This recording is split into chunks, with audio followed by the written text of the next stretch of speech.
He knocked on my door as my son's friend. But what happened next changed both our lives forever. I still remember that evening so clearly. The kind of night that stays with you. Not because anything dramatic happened, but because something quiet and important shifted inside me forever. The house was unusually still. My son Ethan was out with his friends, and I was left alone with my thoughts and the faint hum of the city outside. I was sitting on the couch, tired after a long day at work, flipping through channels without much interest, when I heard a soft knock at the door. I wasn't expecting anyone. It was late. Curious, I opened it, and there stood Jamie, Ethan's best friend. Jamie, the kid I had watched grow up beside Ethan since they were little. Always cheerful, always full of life. But that night, something about him was different. He looked vulnerable, almost fragile, like the weight of the world was pressing down on him. His eyes avoided mine as he whispered, "Hey, can I stay here for a while?" I didn't want to go back. Without thinking, I stepped aside and let him in. The air between us felt heavy, like something unspoken was waiting to be shared. Jamie wasn't just the energetic kid I was used to seeing. He carried something tense inside him, something I couldn't ignore. As he settled in, I noticed how his usual confidence was replaced with nervous energy. He was fidgeting with the sleeves of his hoodie, eyes darting around like he was searching for safety, or maybe just a place where he wasn't alone. "Want some coffee?" I asked gently. He nodded silently. We sat together in the living room, the glow of the lamp casting long shadows against the walls. For a long while, neither of us spoke. The silence was calm but charged with worry. I found myself watching him more closely, the way his jaw tightened when he was holding back emotion, the way his hands shook ever so slightly. I thought about how much Ethan meant to me, my pride and joy, and how Jamie, his best friend, was suddenly here, carrying something he didn't know how to face. It was confusing, unsettling, and strangely comforting to know he trusted me enough to show up. "Thanks for letting me stay," Jamie finally said, his voice barely above a whisper. "Anytime," I replied, not really knowing what else to say. The hours slipped by as we talked about everything. Their school, dreams, fears. But there was always something unspoken beneath his words, a quiet plea for help I could feel with every glance. That night, nothing was resolved. And yet, everything had changed. Jamie wasn't just Ethan's best friend anymore. Somehow he had become someone who needed guidance, support, and a safe place to land. And I knew deep down that this was the beginning of a story I never expected to step into. The next morning, sunlight slipped through the blinds, painting soft stripes across the living room floor. Jamie was still there, sitting quietly on the couch, scrolling through his phone like he was trying not to unravel from the night before. I brewed fresh coffee and sat down across from him. For a moment, we just looked at each other, two people caught in something neither had planned. "Did you sleep at all?" I asked, breaking the silence. Jamie shrugged, his usual easy smile replaced with something tired and unsure. "Not really. Couldn't stop thinking." I nodded, understanding more than I let on. The truth was, I couldn't stop thinking either. About him, about what he was carrying, about how I could help. Over the weeks that followed, Jamie started coming over more often. It wasn't just because Ethan invited him anymore. It felt different, like he was searching for direction, a place where he felt understood, maybe even safe. We'd sit in the kitchen late at night, talking quietly about life and the dreams he didn't share with anyone else. Jamie had this way of looking at me that made my chest tighten, not because of anything inappropriate, but because I could see the hurt he tried so hard to hide. One evening, he caught me off guard. "Do you ever feel like you're living someone else's story? Like you're stuck somewhere you don't belong?" His words hit me harder than I expected. I thought about the years of pretending, the weight of responsibility, the parts of myself I kept quiet to keep everything steady for Ethan. "Yeah," I said finally. "More than you know." He nodded, a flicker of vulnerability passing through his eyes. That night, the space between us felt smaller, not in a forbidden way but in a human one. The distance I always kept as an adult slowly began to shift toward simply being someone he could rely on. I realized then that this wasn't just about Ethan's friend anymore. It was about two people. One young, one grown, trying to find clarity, strength, and healing in a world that didn't always make room for those things. But even as I wanted to help, I knew it wouldn't be simple. There were boundaries, fears, and consequences hovering over every choice. Still, for the first time in a long time, I felt something awaken in me. Not romance, but purpose. Days turned into weeks, and Jamie's visits became a quiet routine we both silently depended on. There was comfort in the familiarity. Two people sharing space, stories, and unspoken truths without needing to label them. One rainy afternoon, Ethan had gone to soccer practice, leaving Jamie and me alone in the house. The soft patter of rain against the windows set a calm mood, but inside, something was shifting again. Jamie was sitting close on the couch, nervously twisting the hem of his shirt.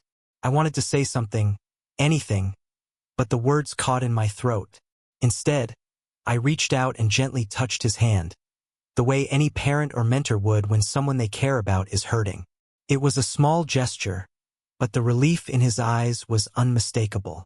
He looked up, eyes wide and searching, and for the first time, I saw how deeply he needed someone to simply stay by his side. "I'm scared," he admitted, his voice barely above a whisper. "Me too," I confessed. But sometimes fear is the one thing that reminds us we're still human. We sat there in silence, the space between us filled with everything we weren't saying. That night, as I lay awake in bed, I thought about how fragile all of this was. How one wrong step could break what little trust we had built. Yet I couldn't deny the growing warmth in my chest. The hope that maybe, just maybe, there was something worth holding on to. The next few evenings blurred into a rhythm I never expected to crave. Jamie would drop by even when Ethan wasn't home, and we'd sit on the back porch together, sipping coffee or simply listening to the night sounds. He always stayed longer than he said he would, and I never asked him to leave. One night, as the stars stretched across the sky, Jamie leaned his head back and sighed. "I hate how quiet my house feels," he said. "It's like no one notices I'm even there." I turned toward him. "I notice," I said softly, surprising even myself. He blinked, his face tightening for a second before relaxing again. "You always know what to say," he whispered. But I didn't. Most of the time I was scared of failing him, scared of saying the wrong thing. But I meant what I said. I saw him. I saw all the weight he carried. There was a moment so quiet I almost missed it, when his knee brushed against mine. And he didn't move away. Neither did I. We stayed like that, the light pressure of connection saying more than words ever could. I could feel his breath slow beside me. His shoulder brushed mine casually at first, then stayed there, leaning just enough to say he trusted me. We didn't speak. We didn't need to. There are moments that don't ask for permission. They just happen because someone finally feels safe enough to let them. That night, we didn't cross any lines, but something real passed between us. Something honest. I didn't sleep much after he left. I lay in bed thinking about the way he looked at me before walking out the door, like he wanted to say something but couldn't. Or maybe he already had without using any words at all. And me, I was already attached in ways I didn't expect. Ethan had gone away for the weekend to visit his mom in another state, leaving the house unusually quiet. I didn't expect Jamie to stop by that evening, but just after sunset, I heard the familiar soft knock. He stood there, rain dripping from his hoodie, hair damp, cheeks flushed. He didn't even say hi. He just looked at me with that same vulnerable expression he'd worn the first night he came over. "I didn't want to be alone tonight," he said. I didn't ask why. I just let him in. We ended up in the kitchen, both barefoot on the cold tile floor, talking while the kettle steamed. It felt natural, almost comforting, like we'd done this 100 times before, like we belonged in the same space for reasons neither of us needed to name. "Sometimes," Jamie said, staring at the floor, "I feel like I'm living in a glass room. Everyone sees me, but no one really sees me." His voice trembled, but he didn't cry. He didn't have to. I could feel the ache in every word. "I see you," I said again, and this time I meant it even more deeply. Jamie looked up slowly. His eyes lingered on mine, searching, hoping I wouldn't look away. and I didn't. He stepped a little closer, heart unsure, voice unsteady. My pulse quickened too, not from anything forbidden, but from recognizing the depth of his loneliness, the courage it took for him to stand there asking for nothing more than someone who cared. "I don't know what this is," he whispered. "Neither do I said. "But it feels real." He smiled, a soft, sad kind of smile that meant finally, someone understands me.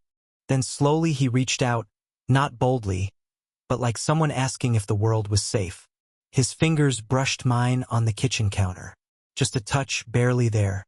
But it carried a question, a plea for reassurance. We stood there, hand brushing hand, eyes locked, everything else fading. The world went quiet. All I could feel was the weight of what he was holding inside. I didn't pull away. Neither did he. We stayed there in that fragile moment between who he was and who he was trying to become, balancing on the edge of a truth he didn't have the words for yet.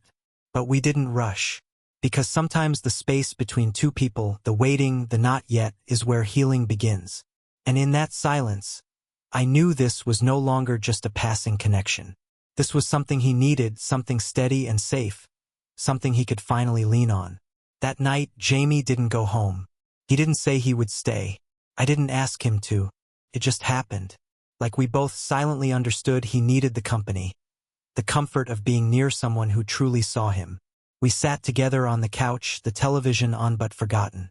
His shoulder leaned gently into mine. My arm rested behind him. Not touching at first, just near enough that he could feel he wasn't alone. "I used to think I'd never feel safe with anyone," Jamie said, voice low, almost like he was afraid to hear it out loud. Like I'd always have to hide this part of me. My throat tightened. He wasn't just talking about being seen. He was talking about being accepted, about that part of ourselves we bury for years, too afraid of what it means, too afraid of what the world might say. "You don't have to hide here," I said softly. "Not with me." He turned his face slightly, just enough for our eyes to meet. His expression cracked open, something fragile and real shining through. Gratitude, maybe, or relief. Then he leaned his head gently against my chest, slowly, like he was testing whether the ground beneath him would hold. It did. My arms wrapped around him without hesitation. Natural, steady, needed. He let out a breath I didn't know he'd been holding, like someone finally allowed to exhale after years of pretending they were fine. I felt his heartbeat, fast but steady, beneath my hand, and I realized mine was matching it, not because of romance, but from the weight of understanding between us. We didn't speak for a long time. There was no need. That quiet embrace, close and safe, was the first time he allowed himself to fall apart in someone else's arms. And even though nothing else happened, something did. Because when you've been aching for comfort for so long, even a single moment of being held, of being known, can change everything. That night, I stayed awake with Jamie asleep in my arms. And for the first time in years, I wasn't lonely. Morning light crept across the living room floor, casting golden lines over the tangled blanket we shared. Jamie stirred slightly, his face tucked against my chest like he belonged somewhere safe at last.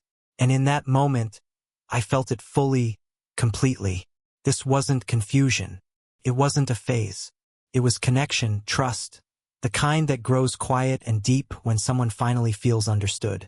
I didn't know when it had started or how it had grown in the quiet spaces between us, but it was real and undeniable, a depth I hadn't allowed myself to feel in years. When Jamie woke, his eyes met mine in the soft glow of morning, and I saw something there I hadn't dared hope for. Not romance, but relief. He didn't move away, didn't speak at first, just held my gaze like he needed to be sure I was still there, that this wasn't a dream. "I didn't mean for this to happen," he whispered. "I know," I said. "Me neither." Silence.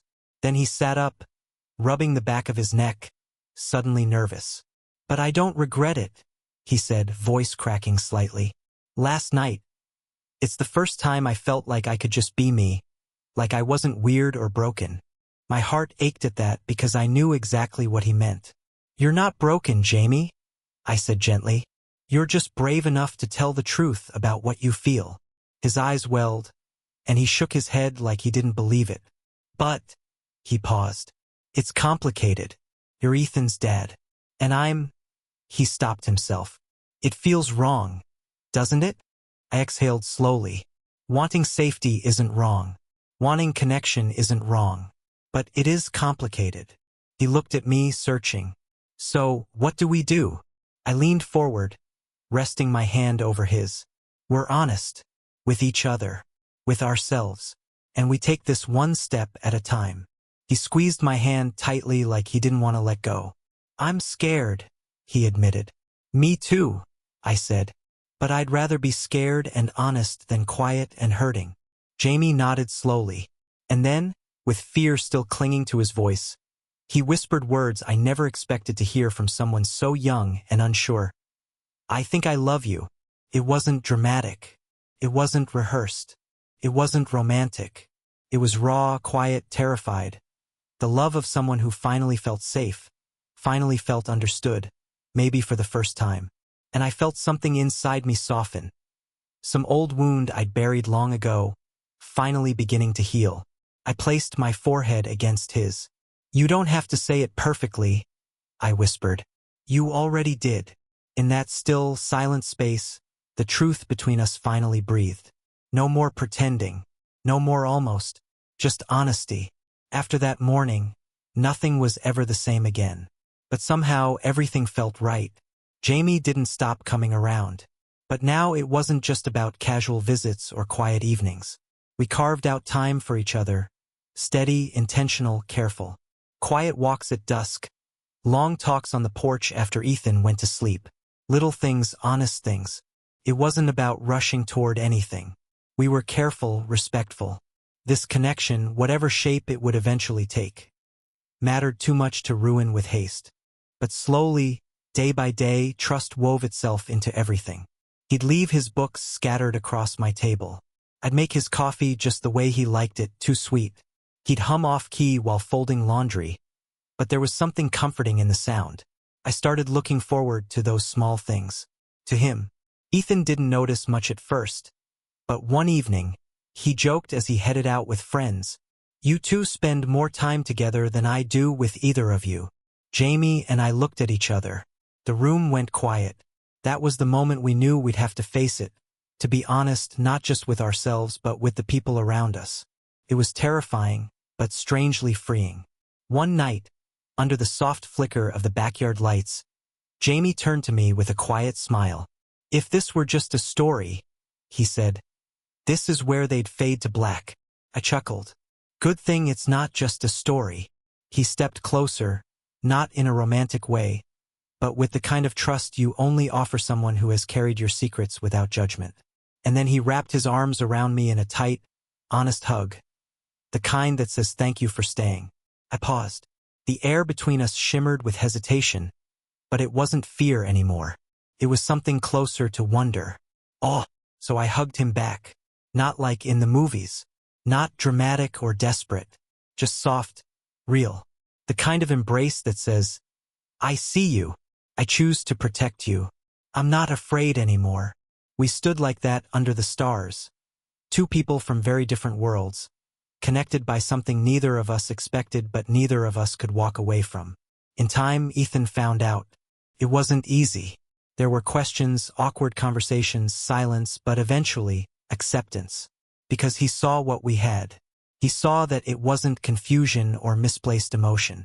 It was loyalty, family, healing, a bond that had become something steady and life-changing for both of us.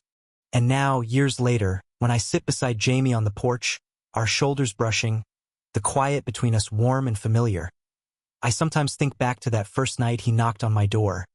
How innocent it all seemed, how impossible it all felt, and how somehow, against every odd, it became the most important turning point of my life. He was just my son's friend until that night, until he became the young man who reminded me that I could feel again. The one who taught me that connection, real human connection, doesn't always arrive when you're ready. Sometimes it shows up when you're lonely, wearing a hoodie, with eyes full of fear and a heart full of hope. He was just my son's friend. But supporting him, guiding him, letting him into my life, That became the most honest thing I've ever done.